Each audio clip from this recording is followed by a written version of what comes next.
update natin sa inyo mga bay, yung kaganapan dito sa Trinto Agusan del Sur. So ngayong araw ay kanilang yung anniversary or yung araw ng Trinto Agusan del Sur. So mayroon silang Santikan Festival. So ngayon ay September 29, 2023. So time check natin is nasa 4 PM.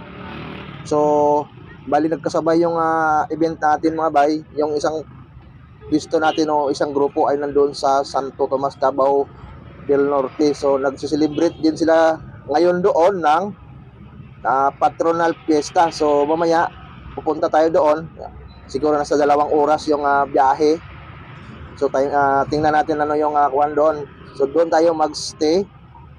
Kasi dito medyo hindi naman masyadong malakas yung bintahan mga bayo. So, kung nakikita nyo medyo kayang-kaya lang ng ating mga crew o yung ating mga tindero dito. So ising-easy lang sa kanila kung ganito lang kadami yung mga tao. So mamaya babiyahe tayo papuntang Tagum City hanggang papuntang Santo Tomas, Davao del Norte. So 2 oras yung biyahe natin. So ito pala hanggang October 4. So mayroon pa silang nagaganaping pesta dito. Tingnan natin kung ano yung ma-update natin. Kasi busy tayo doon sa kabila, doon sa Santo Tomas. Dahil 1 hour later. Mas malakas din doon sa kaysa dito, yung Santo Tomas. So ito na mga bay. Ito yung Santo Tomas. Nandito tayo sa Santo Tomas, Davao del Norte. Alas 8 ng gabi. So yan yung dagsaan kasi kanilang patronal fiesta. So dati na-vlog na natin dito yung nakarang August 14, kanilang araw ng Santo Tomas. So magkadikit lang po yung kanilang fiesta at saka araw. Yan.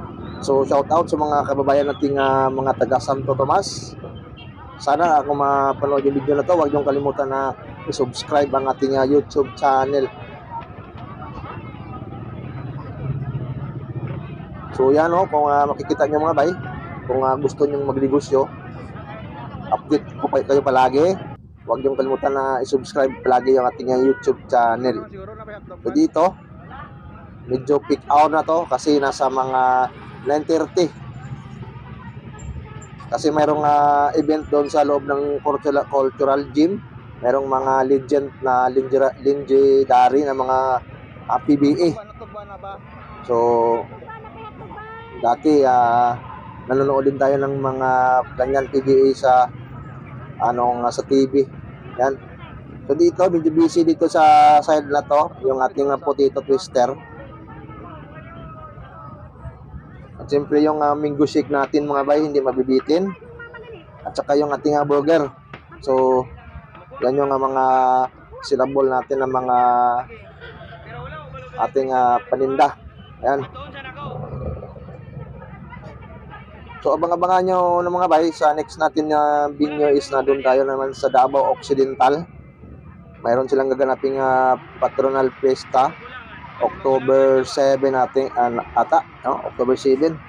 So inimbitahan naman tayo doon.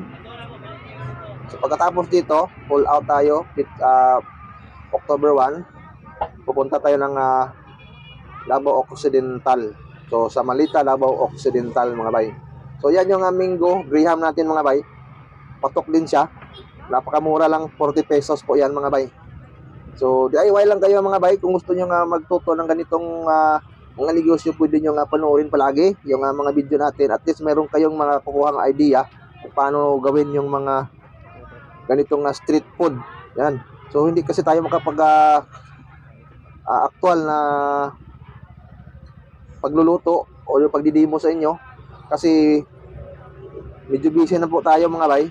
So dito na lang tayo kumukuha ng mga idea o para update sa inyo na para makita nyo paano gawin. Pero siguro hindi natin mabibigay ng exact yung mga ingredients kasi hindi tayo naka-actual na magluluto, no? So next time siguro kung may lugar tayo, pwede tayong actual. Yan. So yan lang po muna mga bay. Sa muli, ito yung mga kaibigan, nagsasabi naman, God love you so much.